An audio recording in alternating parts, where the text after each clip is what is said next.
Hello. In this video, we will be introducing Algebra 1. Algebra 1 is a branch of math that deals with symbols and rules to manipulate these symbols. Unlike arithmetic, in previous math classes where we dealt with fixed numbers, Algebra 1 includes variables that represent unknown values. Because of these, we can solve more complex problems in algebra. In this video, I'm going to cover a few topics. First, I want to go over some key definitions. Next, the three types of equations. After that, the four properties of equality. And last but not least, we'll go over some practice questions. So before diving into Algebra 1, there's a few key words to know. So first, there are these things called variables that represent an unknown value, and they're normally expressed as a letter.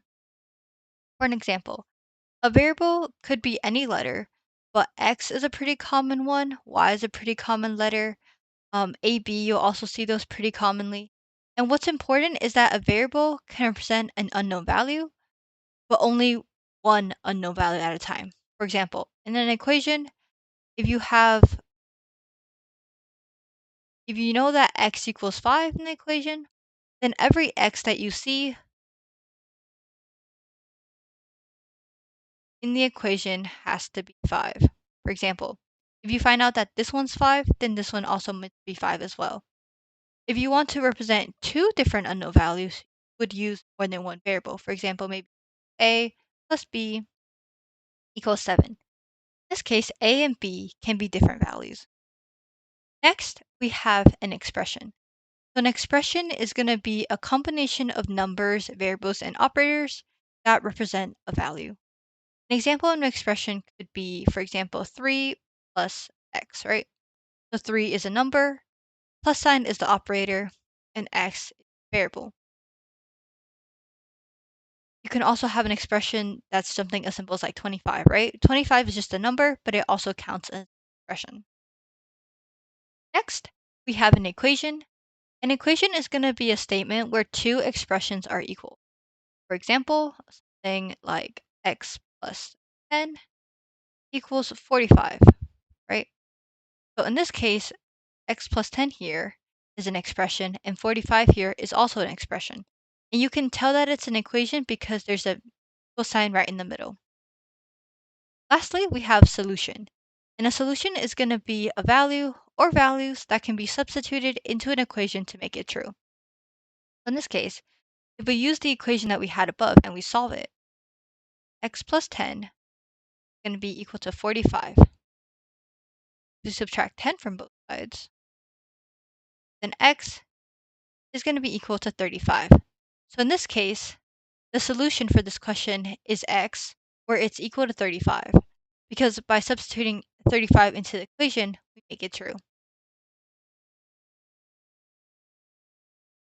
Next, we're going to go over the three types of equations and solutions that we have.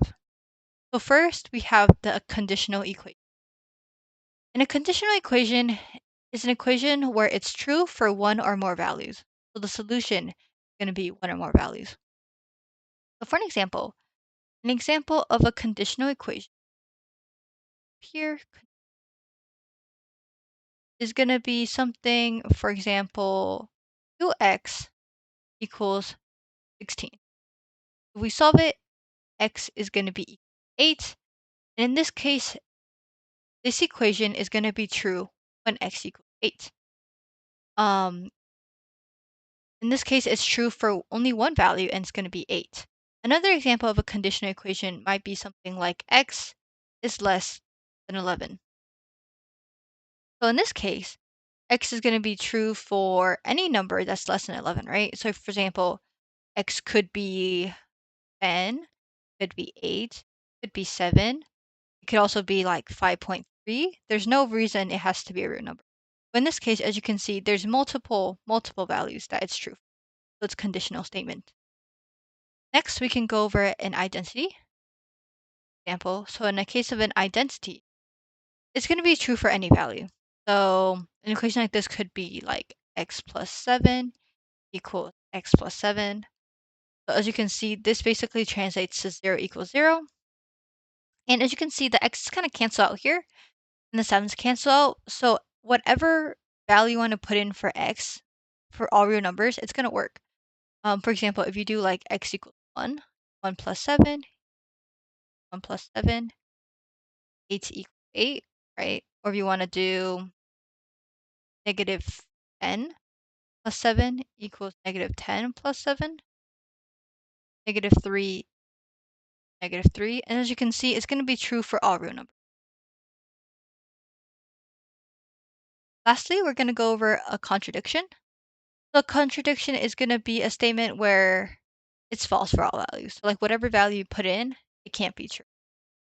An example of a contradiction might be something like x plus 7 equals x plus 5, right? Once you subtract x from both sides, you get 7 equals 5. And as we all know, 7 does not equal 5. So this is just going to be false. Because the x's will end up canceling out, and then you'll end up equals 7 equals 5, and that's true. Not going to be true for any x. Now we're going to talk about properties of equality. The properties of equality allow us to manipulate equations while keeping the two sides equal. So the addition one is going to say if a equals b, then a plus c equals b plus c. Subtraction is going to be similar. If a equals b, then a minus c equals b minus. Multiplication and division have the same idea, but there's a restriction in the sense that c does not equal to 0. So if we do some examples, this could look like, this is basically saying, like, if x, y, then x plus 5 equals y plus 5. The idea here is that like we may not know what exact value x is or the exact value y is, but if we know that if these two are equal, then just adding 5 to both sides should still make it equal, right? And same for the subtraction. And for the multiplication, we just have to make sure that c does not equal 0, or for both of these, because you cannot, any number divided by 0 is going to be undefined, and every number multiplied by 0 is going to be 0. It kind of can change if we make 0. I also want to mention that in Algebra 1, we often use like an asterisk or a dot to represent multiplication instead of our standard like x, because x is often used as a variable and we don't. Now we're going to go over some practice problems for Algebra 1. So we're going to be using our properties of equality to find what the solution is, if there is one, and also classify it as the type of equation. So first, we're going to start off with distributing this 4. You have to remember to distribute it to each part of the parentheses, right? We're going to do 4x plus 12 minus 5, 6x minus 10 minus x minus, we're distributing here and this here as well. We're going to do 4x, and now we're just going to combine like terms, right? We're going to do 4x minus 13 equals 5x minus 12. Then now is when we're going to use our first idea of the properties of equality. So now we're going to subtract this side by 4 and get all of our x's to the same side. So it's going to become negative 13 equals x minus 12. And we're going to do the addition property on this side, right? Plus 12 plus 12. We're going to get negative 1 equals x. So x equals negative 1 is our solution. And to check it, we can actually just substitute it right in, because we're basically saying on the left that negative 1 makes this equation true. So if we put in negative 1, it should be true. Let's check it.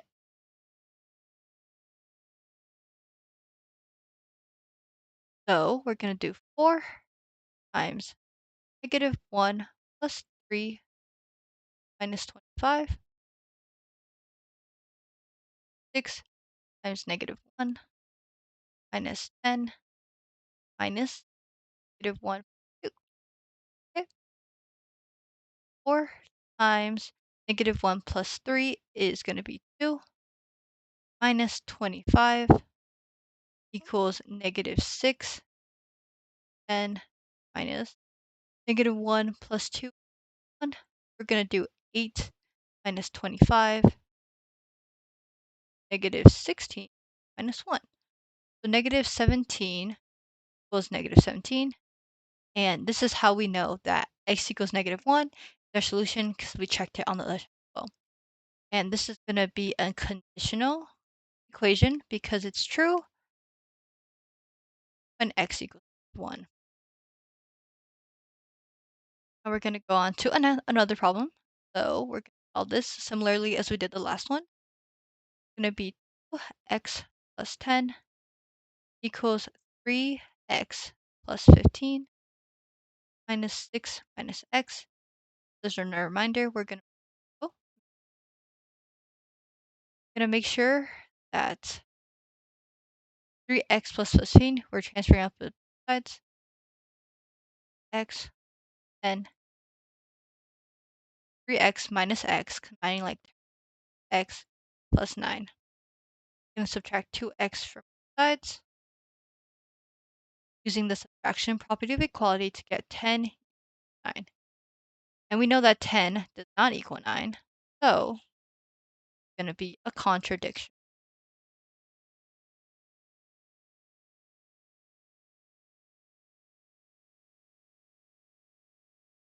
Okay.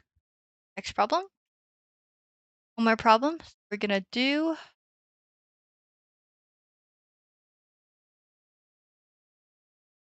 5x minus 15 plus 2x plus 15. 7x. Do 5x plus 2x is going to be 7x.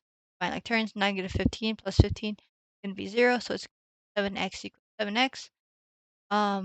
Basically translates to 0 equals 0 when we subtract 7x from both sides. So in this case, it's going to be an identity, right? True.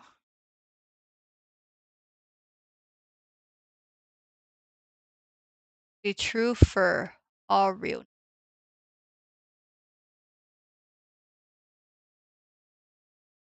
That's the end of my video. Watching.